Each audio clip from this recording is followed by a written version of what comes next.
2024년 12월 14일 이탈리아.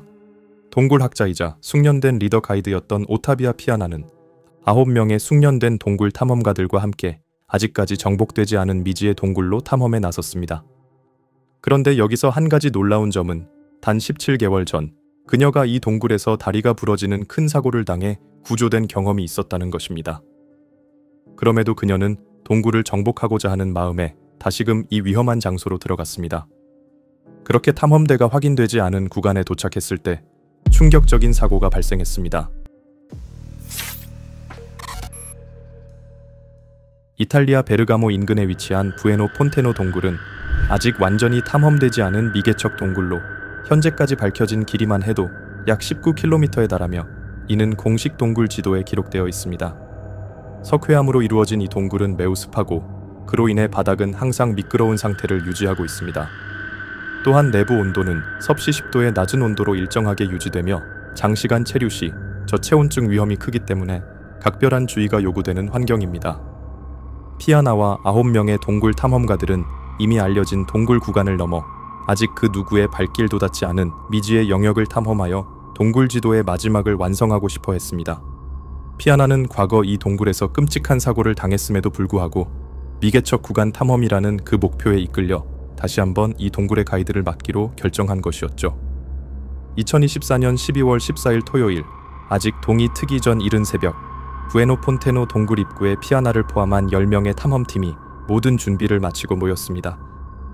피아나뿐만 아니라 나머지 9명의 탐험가들 또한 이 동굴에 알려진 구간까지는 여러 번 와본 경험이 있었기 때문에 그들은 별다른 망설임 없이 익숙하게 동굴 안으로 진입하기 시작했습니다. 다만 탐험대는 생각보다 옷을 얇게 입고 왔기에 이에 따라 최대한 빠르게 탐험을 마치고 지도를 완성하려는 의지가 강했습니다. 그렇게 그들은 동굴 입구에서 4km 정도 떨어진 지점, 즉 기존 지도에 기록된 구역과 아직 아무도 가보지 않은 미개척 구역의 경계선에 도달했습니다.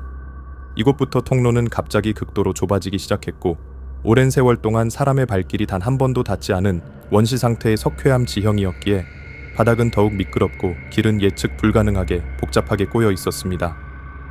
그들은 가져온 종이에 주변 지형을 꼼꼼하게 그려가며 조금씩 앞으로 전진하기 시작했습니다. 그렇게 시간이 흘러 오후 4시 30분경 도대체 이 동굴의 끝이 어디쯤인지 가늠조차 하기 힘들 때쯤이었습니다.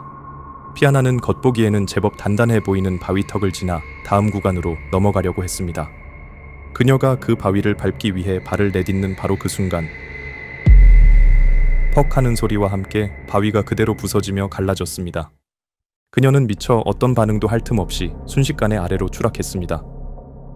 그녀가 굴러떨어지면서 온몸은 낭떠러지 벽면에 날카로운 바위들에 긁혔고 결국 약 5m 아래의 어두운 틈으로 떨어지고 말았습니다. 그녀가 바닥에 부딪히는 순간 동굴 전체에 충격음이 울려 퍼졌습니다. 그녀를 바로 뒤따라오던 팀원들은 눈앞에서 벌어진 끔찍한 상황에 황급히 사태를 파악하고 피아나를 구하기 위해 재빨리 로프 작업을 시작했습니다. 그렇게 한 명의 팀원이 급히 설치한 로프를 타고 그녀가 떨어진 곳으로 조심스럽게 내려갔습니다. 아래로 내려와 피아나의 상태를 살펴본 팀원은 눈앞의 광경에 엄청난 충격을 금치 못했습니다. 피아나는 바닥에 접힌 듯 쓰러져 있었고 특히 그녀의 왼쪽 무릎은 완전히 반대 방향으로 꺾여 있었습니다. 관절은 이미 정상 크기의 2배 정도로 심각하게 부어올라 있었고 누가 봐도 정상적이지 않은 불가능해 보이는 각도로 뒤틀려 있었죠. 그녀는 무언가 말하려 했지만 눈은 초점을 잃었고 입에서 나오는 말은 알아들을 수 없는 중얼거림 뿐이었습니다. 얼굴 여기저기엔 골절 흔적이 보였고 팀원들이 겨우 알아들을 수 있었던 그녀의 중얼거린 말은 다시는 안 해, 다시는 안 해, 이 한마디뿐이었습니다. 남은 탐험가들은 어두운 동굴 속 희미한 조명 아래에서 서로를 멍하니 바라볼 수밖에 없었습니다. 그들이 처한 상황은 그야말로 최악이었죠. 어떤 휴대전화 신호도 이 두꺼운 석회암 동굴을 뚫을 수 없었고 외부로 구조를 요청할 무전기, 호출 또한 불가능한 상태였죠. 남은 팀원들 사이에서는 서서히 공포가 엄습하기 시작했습니다. 피아나는 차가운 동굴 바닥으로 계속 피를 흘리고 있었고 시간이 지체되는 매 순간 그녀의 생존 가능성은 빠르게 줄어들고 있었습니다. 하지만 섣불리 그녀를 움직이려는 어떤 시도도 오히려 그녀의 상태를 악화시켜 치명적인 결과를 초래할 수 있었습니다.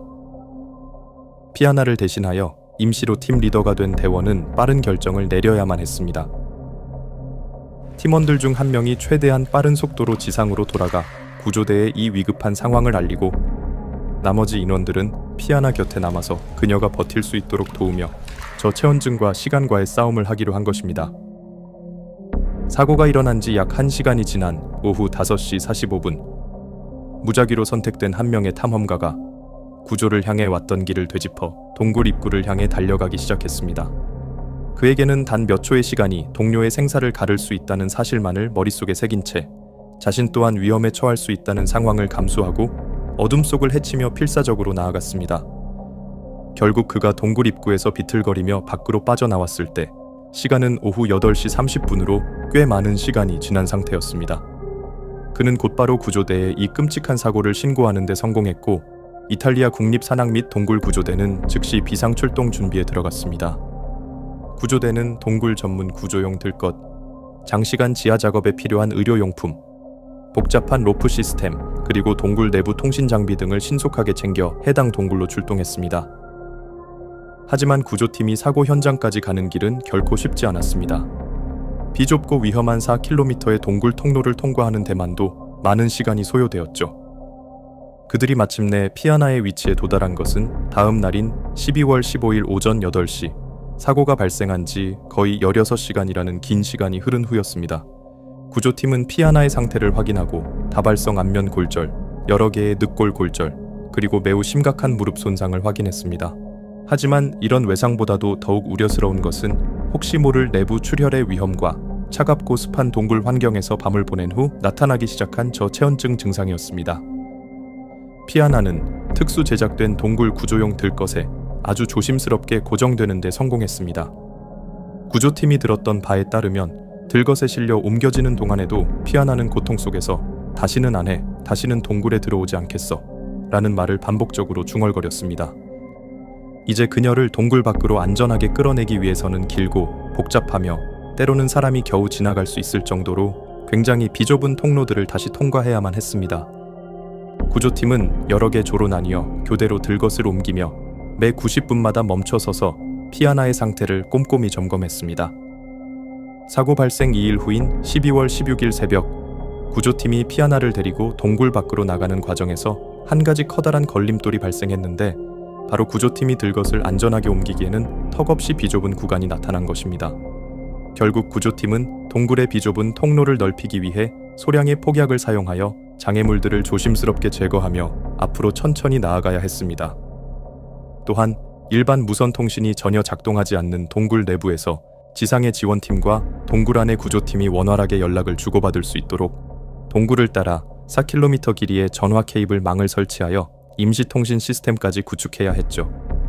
하지만 폭약으로 겨우 뚫어낸 통로에서 예상치 못하게 물이 스며 나오기 시작하면서 바닥을 온통 진흙탕으로 만들었고, 이는 구조 작업을 더욱 험난하고 더디게 만들었습니다.